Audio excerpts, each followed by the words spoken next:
Bem, estamos começando agora o segundo bloco com o Dr. Ítalo, um papo muito bom. E eu já começo perguntando sobre a questão dos sintomas do câncer de intestino, que é algo muito relevante, as pessoas precisam estar atentas a esses sinais. E quais são os principais sinais? Assim, Leandro, acho que a primeira coisa que eu tenho que dizer é que não esperem sintomas. Porque esse é o grande problema do câncer de intestino. Ele não dá sintomas inicialmente. Ele é silencioso. Não precisa ter uma dor de barriga para procurar um médico. Não, tu tem que procurar um médico já na idade de fazer a prevenção, o rastreamento, porque se tu esperar os sintomas, quando dá os sintomas já é um câncer avançado. E aí tem que fazer quimioterapia, cirurgia, se já tiver metástase no fígado, por exemplo, a chance de tu não ficar curado, de tu vir a morrer é grande, tá? Então essa é a primeira mensagem, não esperem os sintomas, procurem fazer a prevenção antes de qualquer sintoma. Mas se der algum sintoma, os mais importantes são, em primeiro lugar, a alteração do hábito intestinal. Então se uma pessoa me diz, doutor, o meu intestino toda a vida foi trancado, toda a vida fui constipada, eu não me preocupo. Agora se a pessoa me disser assim, doutor, toda a vida eu tive um intestino normal e agora de 6 meses, 1 ano para cá, ele começou a ficar trancado. Isso é um sinal de alerta que eu tenho que me preocupar. Então uma mudança no hábito intestinal. Esse é um dos sintomas mais importantes que às vezes passa desapercebido, mas a gente tem que ter muita atenção. E também, claro, sangramento nas fezes é um sinal de alerta. E aí que eu quero chamar a atenção, que às vezes a pessoa tem sangramento nas fezes e bota a culpa nas hemorroidas. Ah, não, eu tô com sangramento nas fezes, mas é hemorroida. Não, sangramento nas fezes nunca é normal e realmente a causa mais frequente é hemorroida. Mas sempre tem que procurar ir no médico e ver o que está dando aquele sangramento. Uma dor abdominal persistente também é um motivo de preocupação. Ela é diferente daquela dor dos gases? Às vezes pode ser uma dor semelhante à dos gases. Por quê? Porque o tumor começa a crescer, começa a obstruir o intestino e começa a acumular gases. Então, às vezes pode ser uma dor bem inespecífica, semelhante à dor de gases. Tem que ter muito cuidado. Pode confundir. Pode confundir. Então, toda dor abdominal que persiste, a gente tem que ir no médico para investigar. E febre? Febre é um sintoma que raramente dá no câncer de intestino. Geralmente dá no câncer avançado. Um outro sintoma que tem que se preocupar é se a pessoa está emagrecendo e não sabe o motivo. Ah, eu estou perdendo peso, mas eu não estou fazendo dieta, não estou tomando Monjaro. O que pode ser isso? Às vezes o único sintoma é uma perda de peso inexplicada. E um sintoma também que muita gente não valoriza é a anemia. Tu faz um hemograma de rotina, um exame de sangue e surge ali uma anemia. Aí tu pensa, pode ser porque eu não estou comendo muita carne, pode ser uma deficiência de ferro. Às vezes uma anemia é o primeiro sinal do câncer de intestino. Por quê? Porque a lesão começa a dar microsangramentos, vai perdendo ferro e a pessoa começa a surgir com anemia. Então isso é uma coisa bem importante. Esses são os principais sintomas. A gente falava no primeiro bloco sobre a questão dos alimentos, e aí acabei não perguntando, e eu acho que isso é uma pergunta bastante importante, que é a questão dos alimentos que contêm lactobacilos ou qualquer outro tipo de agente vivo ali para enriquecer essa flora intestinal. Isso faz sentido? Ou é numa quantidade que é inexpressiva, que não vai mudar nada nessa flora intestinal, nessa composição dessa flora intestinal, que não são só os lactobacilos, tem outros tipos de agentes vivos, né, no intestino, de bactérias, enfim.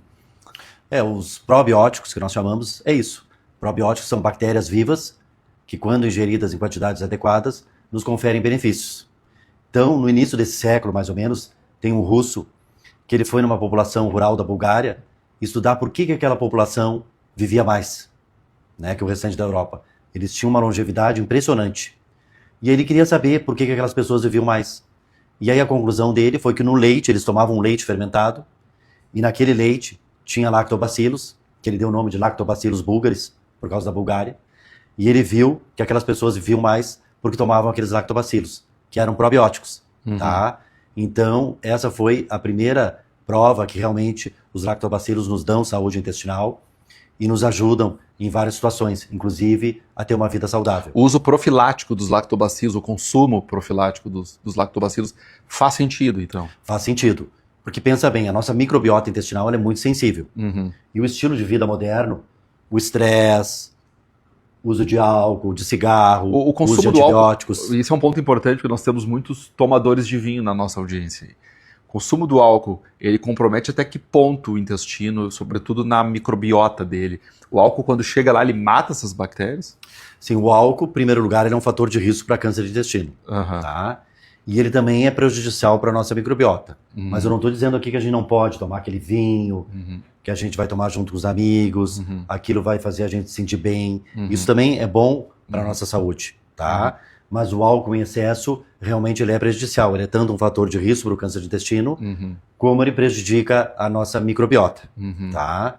E até tem estudos, até hoje em dia, mostrando que qualquer dose de álcool é prejudicial. Então que a gente não pode exagerar muito. Sim, se qualquer dose já é prejudicial, que dirá altas doses. Que dirá altas doses. O intestino tem mesmo mais neurônios do que o cérebro? Sim. Né, o intestino tem uma rede enorme de neurônios e hoje ele é chamado segundo cérebro. Por quê? Porque nós temos um eixo cérebro-intestino. Então o cérebro controla o intestino e o intestino controla o cérebro. É uma via de mão dupla. Por que o cérebro controla o intestino? Porque se eu estou nervoso, se eu estou estressado, porque eu vou fazer uma prova, eu tenho algum problema, o cérebro vai mandar sinais via nervo vago para o intestino e eu posso ter dor abdominal, diarreia, posso ter constipação. Então o cérebro controla o intestino. Mas ao mesmo tempo o intestino controla o cérebro. Como isso? Só para vocês terem uma ideia, 90% da serotonina, que é aquele neurotransmissor do bem-estar, é produzido no intestino. Então se no intestino não está bem, eu vou estar deprimido, eu vou estar cansado, eu vou estar estressado, que antigamente meus avós diziam, ele está enfesado. Sim, né? Sim. Ele está constipado, ele está enfesado, ele não está bem no intestino, por isso que ele está bravo. Está com diarreia e aí ela está prostrada também, né? Então não é só porque a pessoa perdeu, enfim, perdeu muito líquido, mas é porque também está com uma desbiose, vamos dizer assim. Tem um desequilíbrio. E como eu falei, a vida atual predispõe a tu ter uma desbiose. É que nem um tanque de gasolina no teu carro. O tanque de gasolina está vazio, tu vai no posto e tu vai encher de gasolina. A nossa microbiota, com o dia a dia, o estresse, se tu usa um antibiótico, se tu fuma, se tu bebe, se tu é sedentário, se tu não come fibra, se tu come só ultraprocessado, a nossa microbiota vai morrendo. Então, de vez em quando, é bom tu tomar um probiótico, tu tomar essas bactérias vivas. Tipo uma enterogermina, essas coisas assim. Sim. Né? Mesmo não estando com nenhuma patologia, uso profilático, por exemplo, de uma enterogermina, como qualquer outro dessa mesma linha, é interessante. É interessante. Atualmente isso aí está evoluindo tanto que agora a ciência está vendo que o ideal é tu usar cepas específicas para doenças específicas.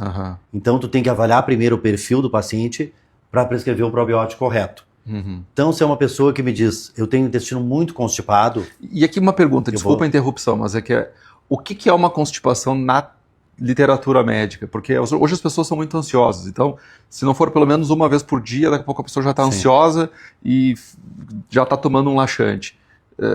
A partir de quantos dias sem ir ao banheiro a pessoa tem que começar a se preocupar com a constipação?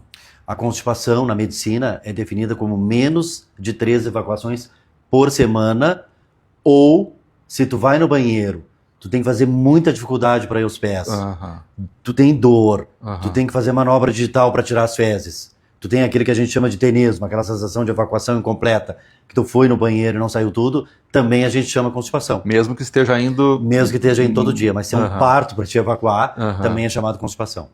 Tá constipado. Tá constipado. E tomar água bastante ajuda muito. Eu diria que as 3 coisas principais para quem tem constipação é ingerir bastante fibras, frutas, verduras, cereais, tomar bastante água, no mínimo 2 a 3 litros de água por dia e fazer atividade física. Esse é o tripé fundamental para quem quer ter um intestino funcionando bem. Um dos efeitos colaterais do Monjaro, e eu acredito que seja até de outras canetas, mas o do Monjaro eu tenho acompanhado as pessoas reclamando muito que ficam constipadas, né? E aí que já falando do Monjaro e da própria pancreatite, que é um tema bastante atual aí, quer dizer, pancreatite como uma decorrência do uso de Monjaro. Isso está sendo estudado, é um ponto de alerta hoje para a comunidade médica? Sim, isso está sendo estudado, né? Inicialmente eu vou explicar assim, o que é o Monjaro. O Monjaro é a tirzepatida, é um análogo que a gente chama de GLP-1, que GLP-1 é um hormônio que a gente tem no intestino. O que faz esse hormônio? Ele paralisa o estômago, tá? Ele retarda o esvaziamento gástrico e com isso ele promove saciedade. Porque aí o teu estômago, tu come um pouquinho, o estômago fica cheio e tu não tem mais fome e para de comer, tá? E daí advém os efeitos colaterais do Monjaro, que é o refluxo, porque o estômago fica muito parado, a comida fica muito tempo lá dentro, náuseas, vômitos, e ele pode dar em algumas pessoas constipação, que paralisa todo o intestino, né? E em outras a gente observa diarreia. E recentemente agora tem Mas saído... ele paralisa porque ele contém o peristaltismo ou porque a pessoa está comendo menos e por isso ela cria menos bolo fecal? Não, o GLP-1 ele contém o peristaltismo. Realmente ele paralisa o estômago. Porque aí tu come um pouquinho e o estômago não manda aquela comida adiante e tu te sente saciado. Sim. Então é por isso. E ao mesmo tempo o Monjaro ele estimula o pâncreas a produzir insulina. Por isso que ele é usado tanto no tratamento do diabetes como no tratamento da obesidade. E aí recentemente na literatura tem sido descrito casos de pancreatite aguda relacionada ao Monjaro. Mas o que a gente tem que saber é que a pancreatite é uma inflamação causada no pâncreas, que tem duas principais causas. A mais comum são pedras na vesícula, que essas pedras saem da vesícula, trancam no canal do pâncreas e ele inflama. E a segunda maior causa é a ingesta de bebidas alcoólicas. Recentemente uma meta-análise mostrou que em pacientes que estavam usando Monjaro e em pacientes que estavam usando placebo, ou seja, nenhum medicamento, a chance de ter pancreatite foi igual. Ou seja, o Monjaro não aumentou o risco de pancreatite. O que ocorre? O que ocorre é o seguinte, durante o uso do Monjaro, tu tem que evitar bebidas alcoólicas e também, né, o álcool é inimigo de qualquer dieta. Se tu quer emagrecer, tu não pode beber. Sim. Porque uma caloria é uma contradição até. É uma contradição. Uma grama de álcool tem 7 quilocalorias. Uma grama de açúcar tem 4. Ele é mais calórico que o açúcar, né? Então tu tem que evitar o álcool. Tu tem que, durante o uso do Monjaro, evitar o jejum prolongado. Por quê? Porque se tu fica muito tempo em jejum, a vesícula fica parada. Aquela bile fica parada. Porque a bile só é liberada quando tu come para fazer a digestão. E ela vai ficando mais espessa. E isso aí, ela vai ficando mais espessa, forma pedras, daqui a pouco uma pedrinha dessa sai e forma pancreatite. E quem não tem mais a vesícula porque fez a ressecção da vesícula? Mas às vezes tu pode formar pedra nos canais da bile ali. Então também tem que ter esse cuidado. Então não está livre. Não está livre, a chance é bem menor. Sim. Mas não está totalmente livre, porque a bile ainda fica dentro dos canais. E a outra coisa que é muito importante é que as pessoas que estão usando o Monjaro às vezes têm pressa de emagrecer, tá? E elas perdem peso rápido demais. E a perda rápida de peso, ela favorece a formação de pedras da vesícula. Tanto que as pessoas que fazem cirurgia bariátrica, muitas vezes o cirurgião já tira a vesícula naquele mesmo momento para evitar que depois se formem as pedras. Então, se a pessoa perder peso rápido demais, ela tem mais chance de formar uma pedrinha que depois vai dar uma pancreatite. Então, como é que eu posso prevenir uma pancreatite quando estou usando Monjaro? Primeiro, começar com uma dose pequena, uma dose de 2,5 miligramas uma vez por semana, e eu vou aumentando gradativamente, porque aí eu vou ter um melhor gerenciamento dos efeitos colaterais. Segundo, dizer para o meu paciente, não faz jejum intermitente, não faz jejum prolongado. Come devagar, mastiga bem os alimentos, come menos quantidade mais seguido, para a vesícula ficar funcionando. E terceiro, controlar a perda de peso, não deixar a pessoa perder peso rápido demais, porque senão ela pode formar pedras que vão dar pancreatite. Isso e também vale para evitar a bebida de Monjaro, álcool. Vale para todos. para Victoza, para Egov, enfim, todas as Ozempic, todos. Vale para todos. Vale para todos. É que o Monjaro ele é mais potente, né? Porque ele é um análogo duplo. Ele é um análogo de GLP-1 e GIP. Então a perda de peso é maior. Sim. Então tem isso. E já a semaglutida, o Ozempic, o Wegovy é análogo só GLP-1. Então a perda de peso é menor. Uma pergunta bem de leigo, tá? Uma pessoa que está usando o Monjaro, para pegar me parece que de todos hoje é o mais moderno, né? Comparado a uma pessoa que não está usando nada, mas os dois estão consumindo exatamente a mesma quantidade de alimentos, a mesma ingesta de calorias, é absolutamente igual. Eles vão perder a mesma quantidade de peso, um usando o Monjaro e o outro não usando nada, se a alimentação deles é idêntica? O que está usando o Monjaro vai perder mais peso. Vai perder mais. Não, vai perder. Isso aí tem estudos mostrando, né, que a perda de peso com Monjaro pode chegar a 20% do peso corporal. Então, uma pessoa de 100 quilos pode perder 20 quilos usando Monjaro. Já a semaglutida, os estudos mostram que é em torno de 15%.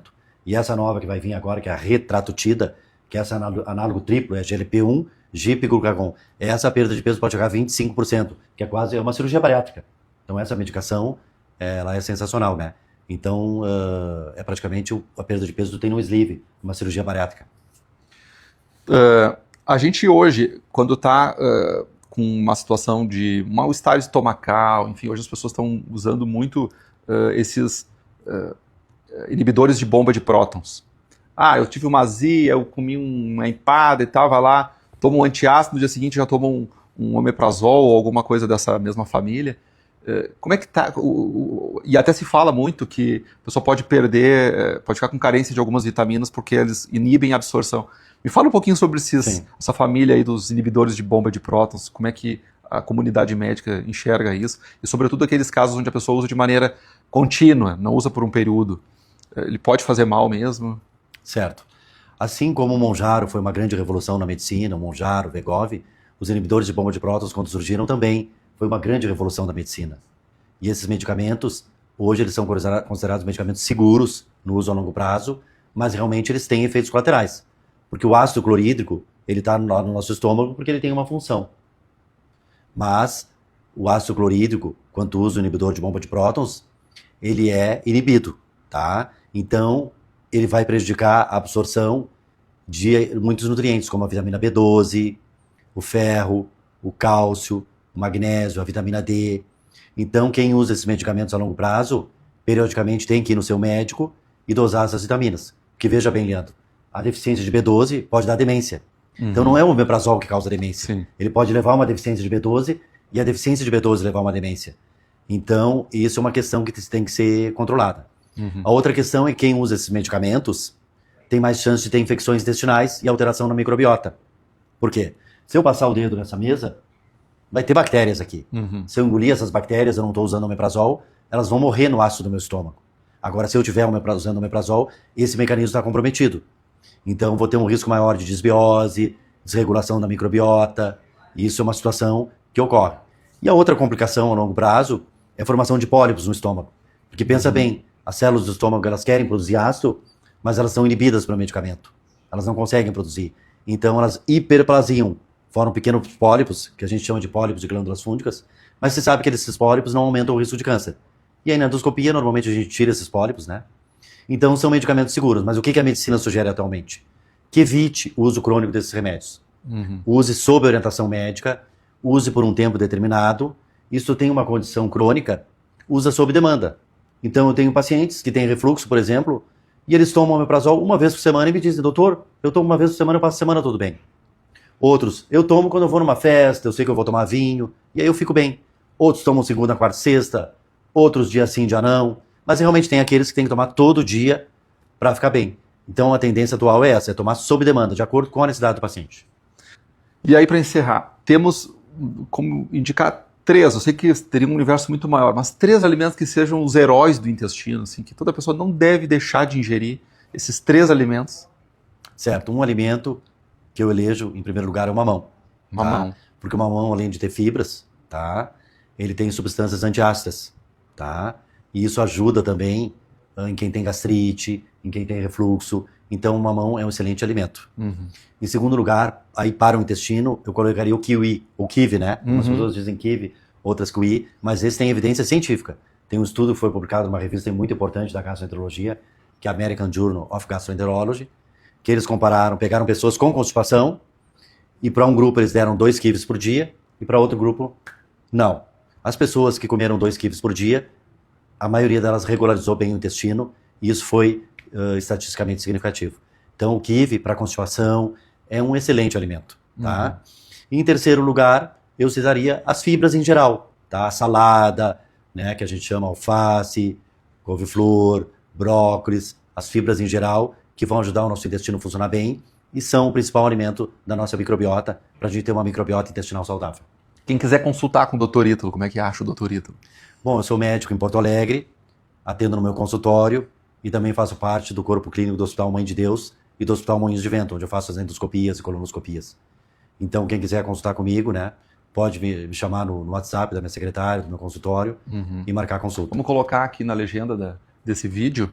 E também está no Instagram, né? Também no Instagram. Como é que localizamos lá o Dr. Ítalo? Lá é Dr. Ítalo Gastrepato, @Dr. Ítalo Gastrepato. Dr.Ítalo Gastrepato. Olha aí. Maravilha, muito obrigado. Foi um papo muito bom e curto demais porque a gente poderia explorar ainda aqui do Dr. Ítalo. Mais uma vez, gratidão, aí, muito feliz com a tua presença e espero poder revê-lo aí na sequência para falar um pouco mais sobre a gastroenterologia. É isso aí, né? É isso aí. Então, tá. Eu que agradeço, Leandro, foi um prazer, né, participar desse bate-papo contigo, né, e te agradeço a oportunidade. Muito obrigado. Maravilha.